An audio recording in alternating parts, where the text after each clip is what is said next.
Bien, vamos a conversar ahora con nuestro siguiente entrevistado que ya está aquí de cuerpo presente en el estudio de ADN Hoy. Nos referimos al ministro de Vivienda y Urbanismo, Carlos Montes. Aquí le damos la bienvenida. Gracias por estar acá, ministro. ¿Cómo le va, ministro? Buen día. Buenos días, muchas gracias por la invitación. Conversábamos fuera de micrófono del semestre que le tocó vivir en la segunda mitad de 2023 a raíz del estallido justo en junio de los llamados casos convenios, fundaciones, con el caso Democracia Viva en Antofagasta. Todo lo difícil que ha sido la gestión en vivienda justamente por este ruido que, bueno, más que ruido da cuenta de situaciones reales que hay que investigar y que tienen que ser juzgadas.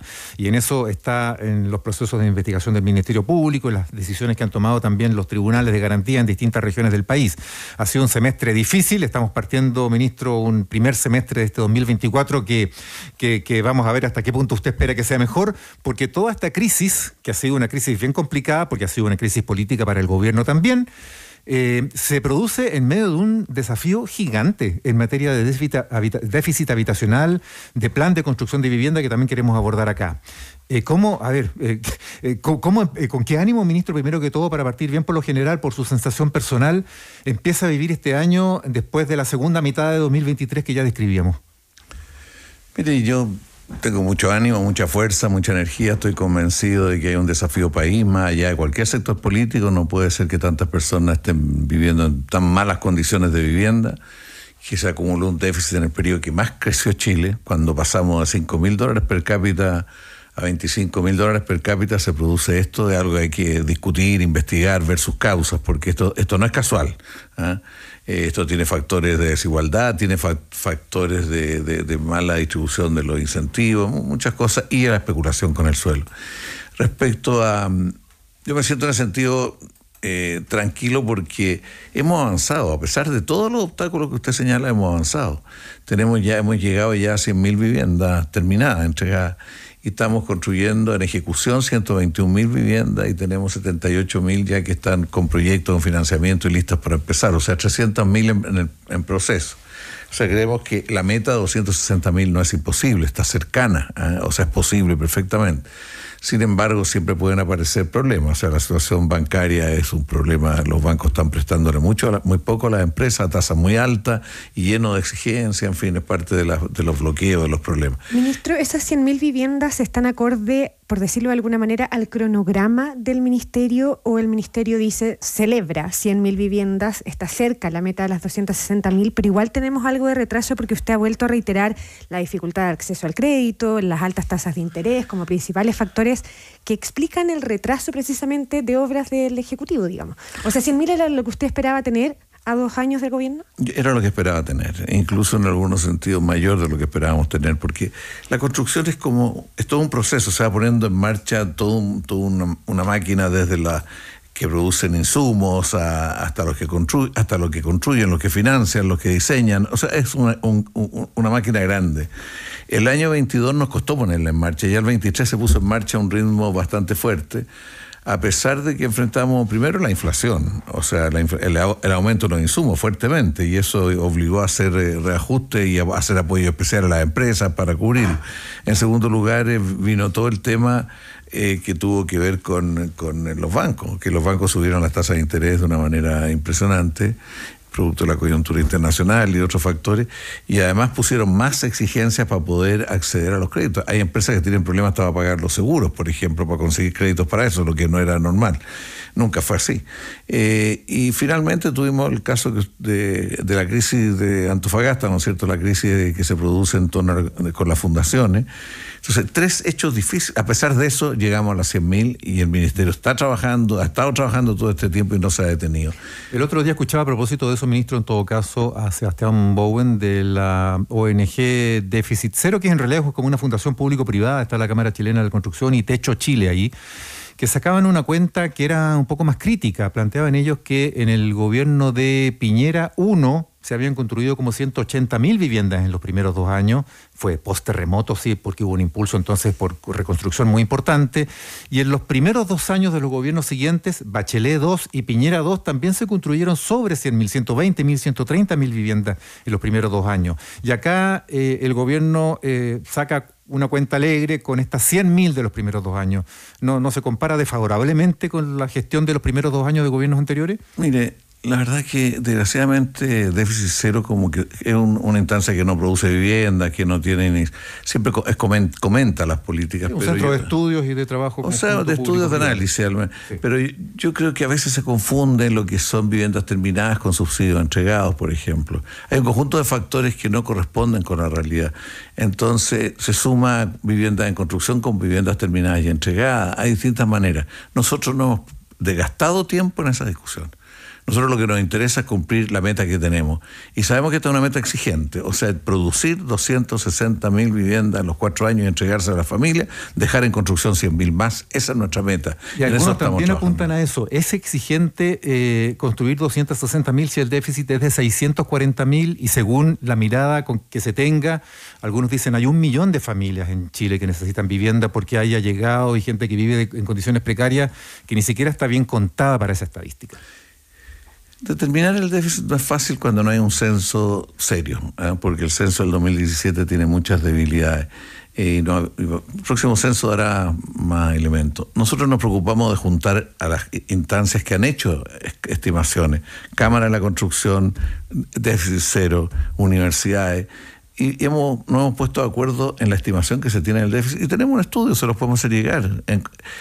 Hay distintos supuestos para distintas cosas. Nosotros partimos de la base que las personas que no tienen familia son alrededor de 650.000.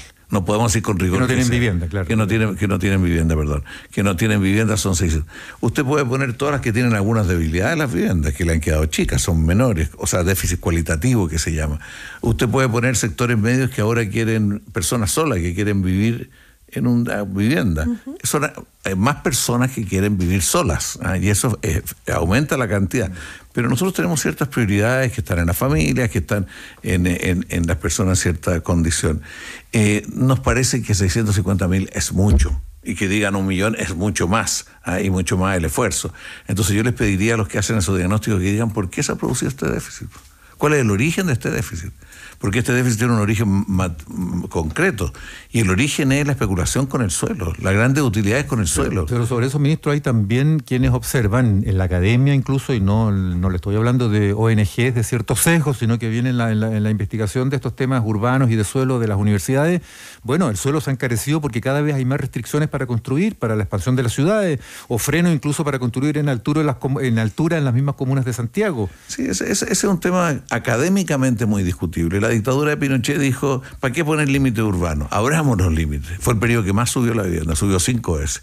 Porque el suelo, como dice Adam Smith y David Ricardo, desde siempre es un bien que tiene otra lógica, otro comportamiento. En la medida que hay más oportunidades, trata de hacer un negocio mejor y se recurre a él para hacerlo ese negocio. Yo quiero decir una cosa, este es un problema del mundo entero. ¿Y por qué está en el mundo entero? Porque el suelo pasó a ser un bien del mercado de capitales. O sea, se acumula no solo en acciones, no solo en bonos, sino que también en suelo, y en inmuebles y en suelo. Y eso está ocurriendo en el mundo entero. Entonces, eso a nosotros nos afecta. ¿Qué problema tenemos? Que no tenemos un sistema tributario adecuado para disminuir los incentivos. Usted recorre el centro, recorre la calle, incluso la calle Serrano, donde está el ministerio, hacia el fondo. Está lleno de sitios desocupados. Y sitios desocupados que están en engorda, que sirven para operar en el mercado de capitales, más que para cumplir otro tipo de roles. Y eso es algo que se ha tratado de cambiar acá, se ha tratado y es muy difícil porque hay intereses en juego. Vaya por Santa Rosa hasta el fondo y verá la cantidad de suelo que está desocupado ahí. Ese terreno también está en engorda. Entonces, yo con esto no digo que haya una fórmula fácil. Lo que sí, el suelo hay que tomarlo como un factor muy determinante del costo total de la vivienda. No es el único. También es bien determinante que hemos ido mejorando el valor de la vivienda. Eso hace que las viviendas sean más caras. Hoy día la vivienda no tiene 34 metros como antes, y esto no viene solo de este gobierno, viene gradualmente mejorando. No tiene los 34, llevamos entre 55 y 60. La vivienda tiene termopanel en sus ventanas, tiene envolvente térmica en general, tiene un sistema de circulación de aire para que no haya condensación, tiene un conjunto de elementos propios de otra etapa, de otras características de la vivienda que hay que tenerlo también presente. Ministro Carlos Montes, decíamos que los factores que han complicado o complican el avance de este plan de emergencia habitacional, poníamos la inflación, el tema de la banca, la exigencia de los créditos, pero también ineludiblemente lo del denominado caso Fundaciones, ¿no?, que está ya en Antofagasta. Ya vamos a hablar del componente político de eso, por cierto, pero el componente técnico, el trabajo del ministerio con las fundaciones, cómo se complejiza a partir de lo que pasa en Antofagasta, que termina pasando en distintas regiones del país, porque el ministerio trabaja con fundaciones, trabaja con organizaciones de la sociedad civil que uno entiende eran una parte importante de esa labor, ¿no?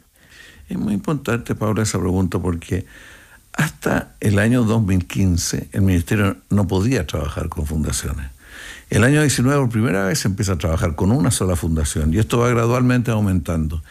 Yo soy de aquellos convencidos que son necesarias las fundaciones, pueden hacer un aporte grande porque en un terreno tomado un organismo público no puede llegar y entrar, tienen ciertas restricciones, ¿no es cierto? Entonces, se estaba trabajando con los municipios y los municipios algunos no quisieron seguir trabajando. Es el caso de Antofagasta, por ejemplo. Uno de los problemas de Antofagasta es que el municipio dijo no quiero seguir. Y además, por una cuestión normativa que ya corregimos, los serbios no podían hacer ciertas cosas. ¿Cuál es la política para explicar esto? ¿Cuál es la política para enfrentar los campamentos? Lo fundamental para enfrentar los campamentos es que el país entero produzca más vivienda, porque si no hay más vivienda las personas van a buscar alternativas, primero. En segundo lugar, las personas que están en campamentos, creemos que hay muchas de ellas que pueden consolidarse como barrios, por distintas razones, por la ubicación, por la propiedad de ese terreno, por lo cerca de los circuitos de servicio, en fin. Y en eso estamos trabajando para que se pavimenten, para que se urbanicen, para que tengan servicios y para que se queden ahí, sean un barrio de la comuna. Eso es algo. Pero se lo pregunto de otra manera. Desde que estalla el escándalo de los convenios con Democracia Viva en Antofagasta, ¿el ministerio tuvo que terminar, valga la redundancia, el trabajo o los convenios con cuántas fundaciones y qué significa para el trabajo del ministerio? ¿O qué ha significado en este tiempo? Eso, sí. Mauricio hablaba de junio hasta acá.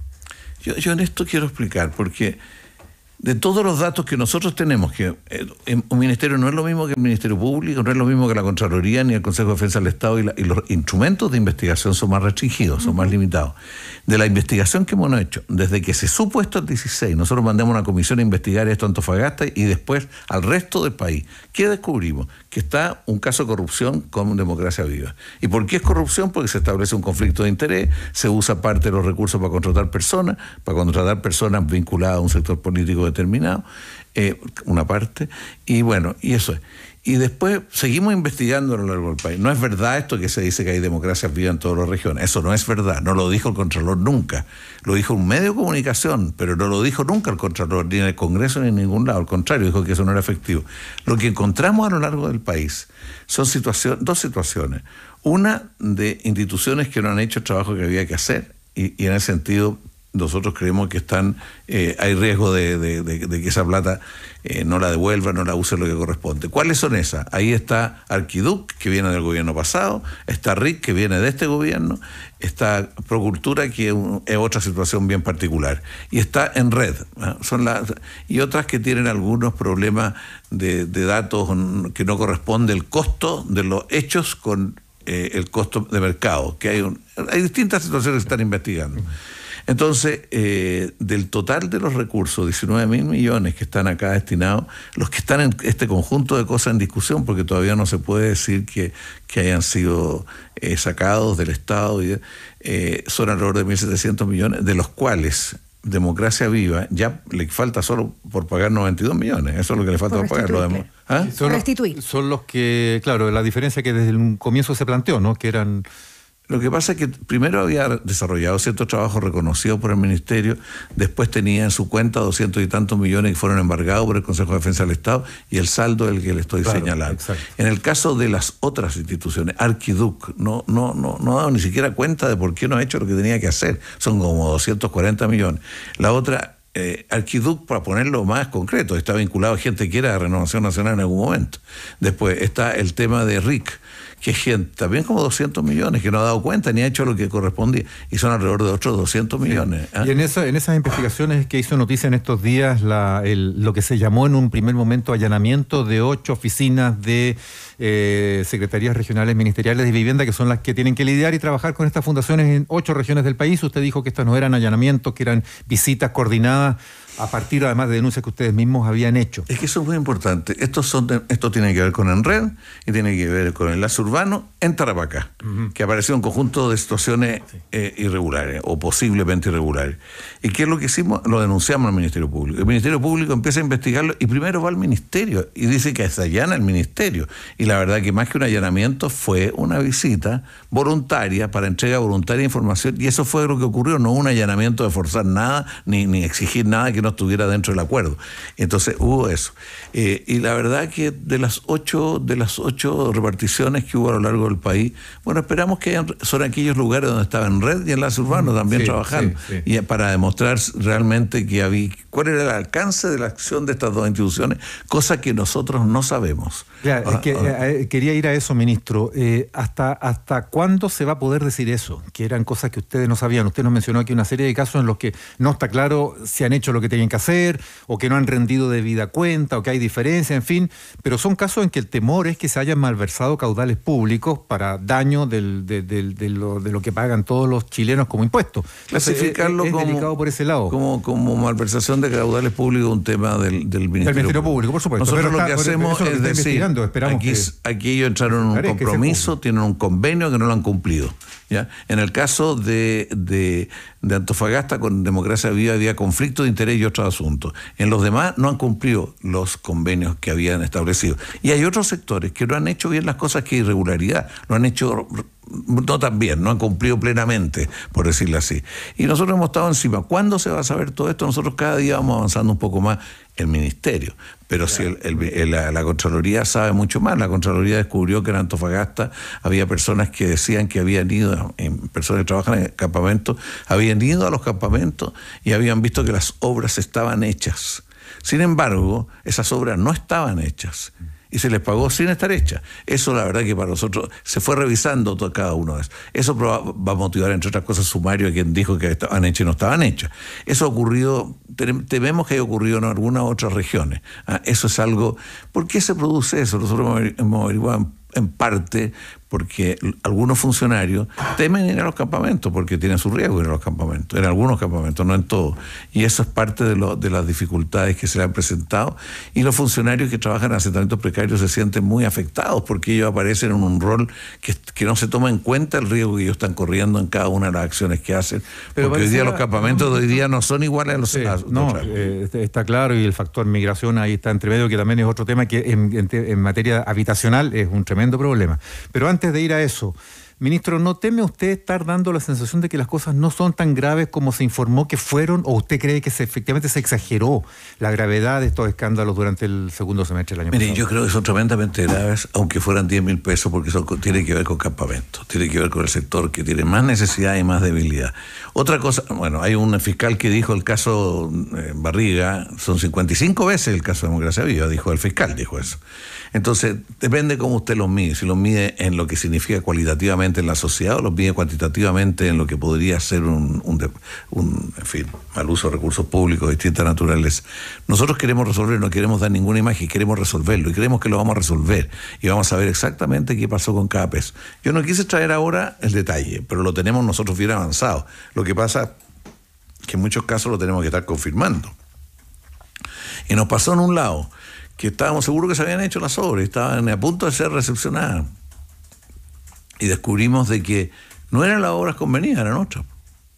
Entonces, ¿por qué cambiaron? ¿Por qué no hicieron el trámite administrativo de explicar el cambio y la razón? Me estoy explicando, o sea, sí, claro. Entonces, este conjunto de cosas. ¿Cuántos son todos los convenios? Son 212, o sea, es perfectamente posible de llegar a determinarlo. Lo que pasa es que están repartidos por todo el país. No en todas las regiones es fácil hacer que los propios equipos del ministerio estén con toda la disposición a hacer pero ya en eso estamos avanzando como ministerio. Está el ministerio, el Consejo de Defensa del Estado está en varios lados ahora haciendo lo mismo. Y nosotros nosotros creemos que se va a saber y esperamos recuperar lo que se pueda, lo que más se pueda, esperamos recuperar hasta el último peso. Eso es nuestra tarea, eso es nuestra obligación, y creemos de que aquí se transformó esto en un gran hecho político durante 7 meses, un gran hecho político, y la verdad que no se tomó en cuenta, que apenas se supo, reaccionó el ministerio y fuimos para allá, fuimos a aclarar todo, a entregar toda la información, definimos nuevas normas, cambiamos el procedimiento de trabajo con la fundación. El año 2023 casi no hubo trabajo con fundación en 3 proyectos, nada más. Ya, ministro, pero es que en esa lógica uno podría decir, si no hubiera estallado Democracia Viva, como estalla, que es a propósito de la publicación que hace el medio local Timeline, esto podría haber seguido pasando durante toda su administración en distintos lugares del país. Y hay ahí personas que dicen, bueno, aquí ¿dónde está la responsabilidad política, digamos? ¿En qué momento? Porque usted está tan convencido y ha estado tan convencido de que aquí responsabilidad política no hay en lo que pasó en Antofagasta. O sea, responsabilidad política mía, eso es a lo que se está refiriendo. Sí. Mire, esto es una vieja discusión en todas las acusaciones constitucionales y en todo cuál es el nivel de responsabilidad política. Pero lo primero, si no hubiera salido lo de Timeline, esto podría haber seguido pasando. O sea, pongámoslo de otra manera. La pregunta es ¿desde cuándo venía pasando? ¿Ya? Que es distinto, porque esto no empezó con este gobierno. Okay. ¿Cuál fue? Nosotros llegamos al gobierno y dijimos que, no solo en esta área, en muchas otras áreas, tenemos la posibilidad de cambiar los modelos operativos o no. En general dijimos que hay que operar con los que existen, haciéndole cambios para mejorarlo. Y en el caso de asentamiento dijimos hay que reorientar el programa, pero hay que usar el modelo operativo, ni lo discutimos porque se da por hecho. Y ese modelo operativo era el que se usaba para los municipios, se usó a las fundaciones. Y ese modelo operativo, lo que descubrimos a propósito de este caso, está lleno de forados. Sí, claro. Está lleno de forados. Y en esos forados hubo el caso de corrupción. Y en esos forados hay instituciones como las que he mencionado que no cumplen lo que tienen que hacer en los tiempos que tienen que hacerlo, están fuera de los tiempos. Y el error del ministerio es no reaccionar oportunamente cuando no cumple. ¿Cierto? Lo deberíamos haber denunciado en el momento. Entonces, responsabilidad administrativa está claro dónde está, el jefe de servicio. Responsabilidad política. Si usted... ¿Qué representa esto? Y quiero en esto ser bien preciso, porque ¿cuánto representa esto en el presupuesto del ministerio? Pero usted mismo decía recién que es grave, aunque sean 10.000 pesos. Sí, pero de todas maneras yo lo quiero reforzar, porque uno tiene... Cuando hay 6.500 funcionarios, cuando hay 5.000 millones de dólares, y cuando hay programas... poniéndose en marcha un gobierno. ¿Por qué esto ocurrió? Para ser preciso, recién se firmó el convenio en septiembre y octubre del 2022. Recién empezó a operar el proyecto en enero del 2023. Y en mayo se hizo la denuncia. O sea, es una cosa que estaba en su periodo inicial. El mayor aporte de la denuncia de los funcionarios es que permitió que esto no creciera. Mauricio, partía preguntándole como la sensación en términos personales, y yo vuelvo a esa tecla. ¿Nunca sintió usted, parlamentario de tantos años, diputado, fiscalizador por mucho tiempo, que tenía una responsabilidad política que asumir? Mire, yo siento en esto... Tengo una formación que me hace sentirme responsable de cualquier cosa, sea por razones jurídicas o por razones políticas. Pero yo en este caso estuve muchos años en la Comisión de Vivienda, muchos años discutiendo el programa de campamento, que representa el 1% de todo el presupuesto del Ministerio, y con Fundación el 0,3%, que llevaba 4 años funcionando y que se siguió un poco una dinámica que preexistía. Tenemos varios programas en que nosotros hemos seguido la dinámica preexistida. Podríamos haberlos cambiado, tenemos críticas, pero sabemos que un ministro, Pérez Maquena, creo que fue, él trató de cambiar un programa, se demoró 3 años por cambiar el programa, o sea, se le acabó el tiempo, por eso teníamos que enfrentar el déficit, teníamos que operar desde las posibilidades e ir mejorando. Entonces, mi responsabilidad política es la orientación del programa. Esa es la responsabilidad de un ministro. El ministro no está viendo los procedimientos, cómo se paga, cuál es la medida cautelar. ¿En este proceso nunca se arrepintió de haberle dicho que sí al presidente Boric? ¿Qué quiere que le conteste, Paulita? Nos conocemos hace muchos años. Si se arrepintió... No, yo lo que pasa es que, mire, ya nos conocemos años, pero yo siento un compromiso muy fuerte con ciertos temas sociales, y creo que es una vergüenza que en Chile, con lo que hemos crecido, con lo que han crecido muchas familias, tengamos una distribución de ingresos y un sistema de asignar recursos para la vivienda y de llevar adelante programas que no permite, que hace que muchas familias están viviendo. ¿Usted sabe lo que significa ver un campamento hoy día, cuando hay droga dentro del campamento, cuando hay una vida muy, muy dura? Y eso es un problema de responsabilidad. Entonces, cuando a mí me lo planteó el presidente, le dije, presidente, este es un tema que no tiene solución en este gobierno. Pero en algún minuto a lo que se puede hacer es ir acumulando condiciones. Porque usted podría haber enfrentado ese tema y seguirlo enfrentando desde otro lugar, digamos. Desde otro lugar, sí. Por eso, ¿en algún momento se arrepintió en estos 7 meses? Ahí yo creo que hay cosas de otro carácter. Yo creo, francamente, de que fue bueno que en este país, en la historia de este país, surgiera una nueva nueva generación. Y creo que es muy importante el diálogo intergeneracional en política y en la vida social en general.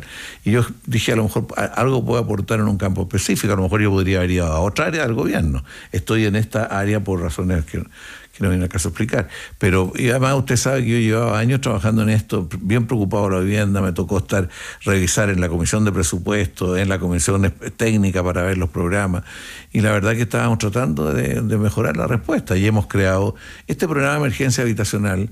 Lo creamos cuando se empezó a crear a fin del gobierno pasado, en la discusión, en una ley, y preparamos esto ¿para qué? Para tener un fast track en enfrentar un tema de vivienda, no fue una cosa improvisada. Bueno, al final yo terminé de vivienda, de ministro de la vivienda. Entonces nosotros, ¿qué es lo que hemos hecho? Diversificar los caminos para llegar a la vivienda, que no sean los caminos, había 2 o 3 programas principales.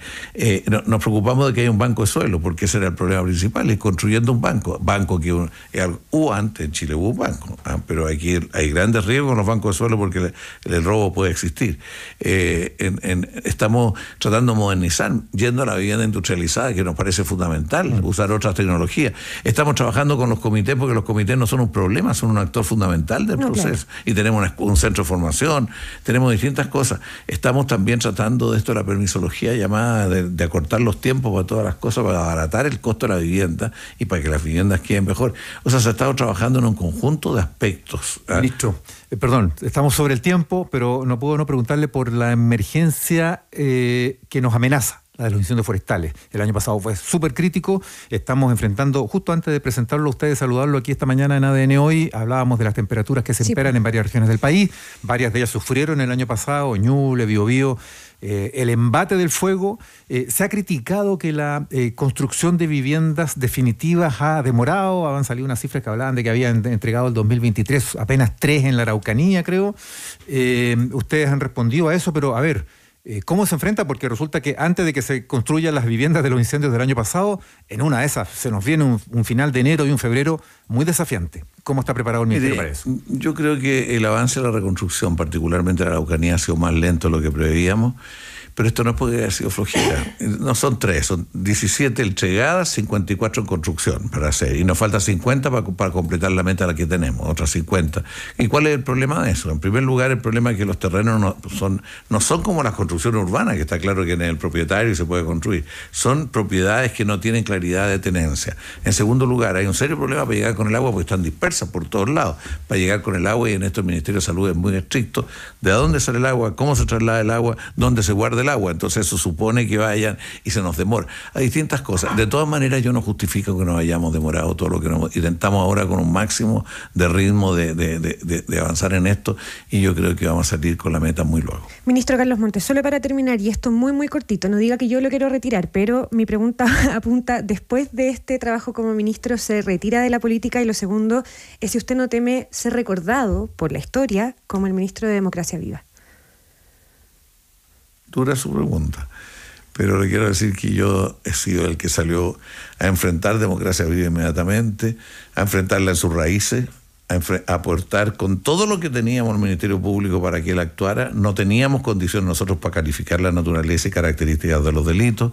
Hemos trabajado con todo el Ministerio. O sea, yo partí para allá con todas las carpetas. O sea, ¿sería injusto a su juicio ser recordado como el ministro de Democracia Viva? O sea, bueno, no me lo diga así, pero la verdad que a lo mejor al gobierno lo van a recordar como el caso de los convenios. Lo encuentro bastante desproporcionado cuando tenemos al lado un señor quien, no sé, en Vitacura tiene muchas veces más esto. O sea, realmente tiene algo de caricatura también esto, siendo en un área muy sensible, ¿verdad? ¿Va? Pero siendo algo de caricatura. A mí me sorprendió, y la verdad que a uno le duele encontrarse frente a una cosa así después de todos estos años, pero hemos puesto el pecho a las balas y no nos hemos corrido. Yo en mi vida no soy para saltar para el lado cuando vienen los problemas, ni durante la dictadura ni en democracia. Yo no voy a salir corriendo porque tengo un problema, y yo lo enfrenté, lo hemos enfrentado, y ahora estamos dedicados a cumplir el plan y a trabajar muchísimo con todas las restricciones que hemos tenido, y a su vez ayudar a la justicia que siga avanzando en lo que tiene que avanzar. Ministro Carlos Montes, ministro de Vivienda y Urbanismo, muchas gracias por haber estado esta mañana en ADN Hoy. Gracias, ministro. Buen día.